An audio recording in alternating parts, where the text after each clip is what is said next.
How the heretics? Do you know how I found happiness after leaving the Jehovah Witnesses?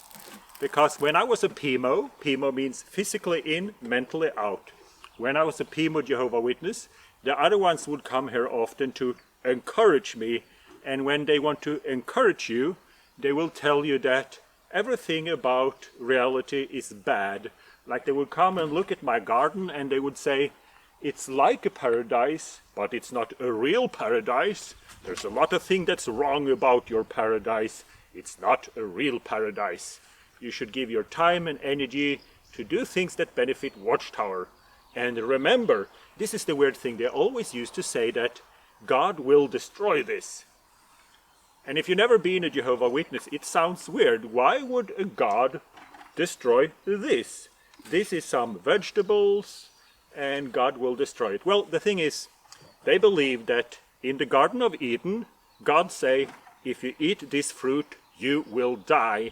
And then Satan said, if you eat this fruit, your eyes will be opened. And then God said, now when they have eaten the fruit, their eyes will be opened. So it's almost like Satan was telling the truth. So in order to make sure that everyone know that Satan was not telling the truth, God decided to wait 6,000 years plus, and then he will come back to earth and destroy my vegetables. So all of this should be destroyed. That's what the Jehovah Witness believe, and I used to believe that. And another thing, why is it difficult to be happy after you leave? Well, when you grow up in the Jehovah Witness religion, they teach their children to love Jehovah. And when they say love Jehovah, it is being afraid of everything in reality. So on the farm, it's easy to look on everything that's bad. You look at my house, it's not the perfect house. And every time I see it, I see what needs to be done, what needs to be done, what needs to be done. I look at the negative and think my happiness is from what needs to be done and need to be fixed. But actually, I'm happy right now. I thought this morning, if I were a billionaire, what would I like to do if I were a billionaire? And I realized if I were a billionaire, I would like to be a goat farming apostate in Norway. And I am a goat farming apostate in Norway. I'm not a billionaire, but I don't need to. So if I were a billionaire, I would probably not be in my garden right now. I would be busy trying to make another billion. But I can be happy like this. So happiness is not something that comes when you find a paradise where everything is perfect in physical order. According to Jehovah Witnesses, everything will be perfect in paradise. Everything will be perfect. And I always, as a Jehovah Witness kid, would ask, what about snakes? Because if everything is perfect, why would you have a venomous snake? Because in paradise everything will be perfect. There will be no doctors, there will be no hospitals, there will be no police. So why would you need snake? And Jehovah Witnesses, they are not allowed to think in their head that this doctrine doesn't make sense. Because if they think in their head that the doctrine doesn't make sense, God will punish them. So they will come up with an explanation. And they always say that maybe we can use the snake as medicine in paradise. So imagine how that would work in paradise. I have perfect health in a young, perfect physical body in the Watchtower Jehovah Witness paradise. And then I tell my wife, today I'm gonna go to the not a hospital and talk to brother not a doctor and ask him if I can get some medicine. So I go to the building we call not a hospital and talk to the brother who we refer to as not a doctor. And I suppose we do small talk in paradise. How do you do small talk in paradise? I assume it goes like this. Everlasting good day. I know you're having a great time. And they refer everlasting happiness. I know you also are having a great time. Because you can't ask them how you're doing. If you ask them how you're doing, you are doubting that everything is perfect all the time. And that would be a sin. So you say, everlasting, good day. I have perfect health and I would like some medicine. Thank you. And he says, well, since you have perfect health, I would recommend some venom, cobra. And I say, yes, please, since I have perfect health, I need some cobra venom. And that's it. Because otherwise the Jehovah Witness religion doesn't make any sense. So we have to a whole paradise, we have to go to not a hospital and get some medicine since we're healthy. But what about paradise? If you have a paradise and there are new generations being born and God is still invisible, what if a Jehovah Witness child grow up in paradise and he say, since God is invisible and some things really doesn't make any sense, I don't believe in God. That's a possibility. He's invisible. Then the other Jehovah Witnesses would talk to him and say, well, before God killed 7 billion people in Armageddon, the world was a terrible place. Some people believed in God and were terrible. Some people didn't believe in God, were terrible, so we killed everyone. And now everything is perfect. Well, the kid still doesn't have any evidence. So he say, I don't believe in this. And then they say, well, in the old system there was religious intolerance. It was a terrible system. So God killed everyone with the wrong religion. And if you don't believe in Paradise Jehovah, you will be stoned to death. So in order to make the Jehovah Witness religion to work in paradise, there will occasionally be public stoning of the new generation. Because why would they believe in the Jehovah Witness religion just because they are born into the paradise? Because if I were a Jehovah Witness kid in paradise, I would say, how is it that I have to take cobra poison on a weekly basis in order not to embarrass the creator, but I'm not allowed to use opium. I'm not allowed to smoke weed or make brownies. But every time I see a snake, I have to inject myself with poison. Why? Because I need medicine for my perfect health. It doesn't make any sense. So I go to not a hospital, I get medicine from the not a doctor, and then I go home to my wife and tell her, I don't know how you say hello to your wife in paradise. Everlasting happiness, everlasting orgasm. Hello, everlasting orgasm.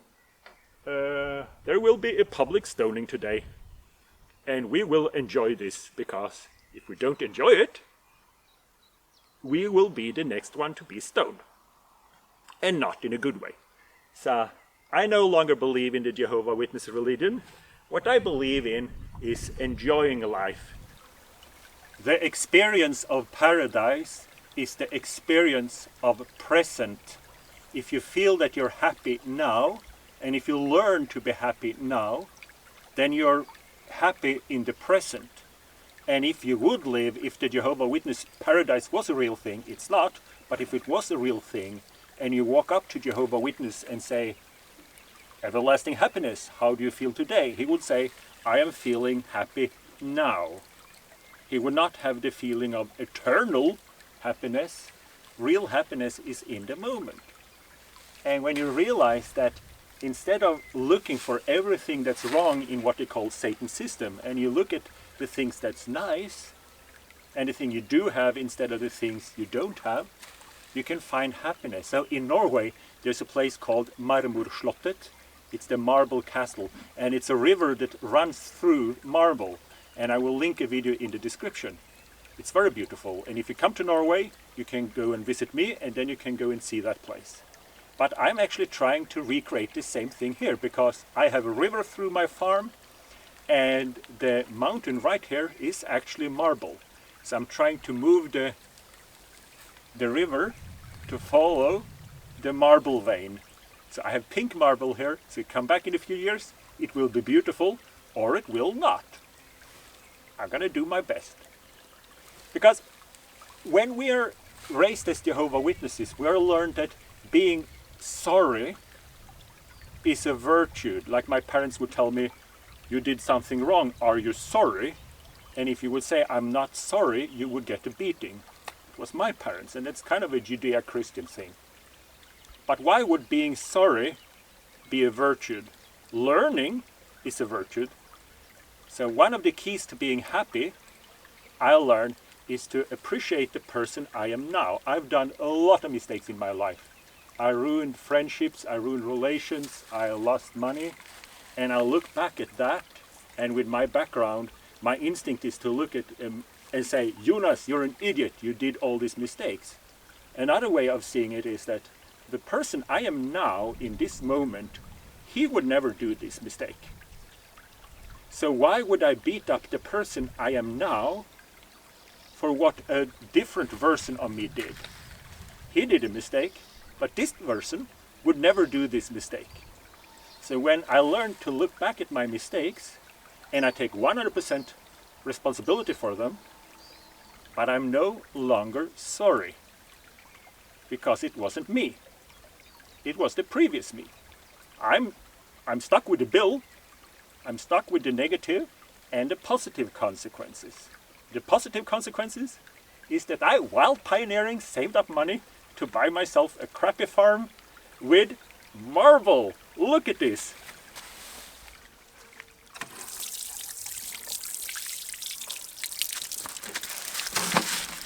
Put some water on it so you can see it. It's absolutely pink marble, and I have a vein that goes through my land parallel to the river. So I'm gonna use some dynamite and split a V shape, and in the future my river will run through the marble. So I was pioneer for 10 years, I've saved my money, and when I became a PIMO I bought myself a farm trying to hide from the elders. Didn't really work, but I'm happy because I focus on what's nice. The other crap will still be in there, but it's not my focus. And I hope you come here one day and visit me, and I can talk about the project, and I probably have a story why I haven't finished it yet, because there's a lot of stuff to do. But I was thinking to myself today, if I were a billionaire, what would I do? And I would be a goat farmer. And I am a goat farmer. I don't need $1 billion, and I don't need a Watchtower paradise. Because life's a roller coaster. You run through it, it's fun, it's scary, it's beautiful. Some people hate it, some people love it. But you only get to ride it once. Because later there's someone else going on this ride, and it's not me. So I have this roller coaster now, and I choose to enjoy it. And that's my paradise. What make my heart sing? Make my heart sing is the idea that the next generation can grow up and choose for themselves what they want to do with their life. And that's why I'm organizing 4 protests this year, hashtag all religions must respect human rights. Because Jehovah Witnesses are taught that it's the parents' job to teach the children to love Jehovah. And to love Jehovah is that blame yourself for everything you do that's bad, and give Watchtower Printing Corporation credit for everything that's good. That's not real life. Real life is that kids can choose for themselves without punishment from their parents, and without the ridiculous idea that taking responsibility is something you only can do when you are sorry. Are you sorry? Did you stab someone? Well, are you sorry? He said he's sorry. Being sorry has nothing to do with learning. I've done a lot of crap, and I learned, and I'm happy with who I am now. The person I am now would never have done the mistakes I did previous. The same with you. The person you are now would never do the mistakes you did earlier. So don't beat yourself up today for things that you would never do today. The person you are now is a wonderful person. I hope I can see you in the protest in London, or Hillerød Denmark, or Malmö Sweden. It will be so much fun. So, this is my paradise. I hope you come here, or maybe I'll come and I'll see you in your paradise. Thank you. That's a good video.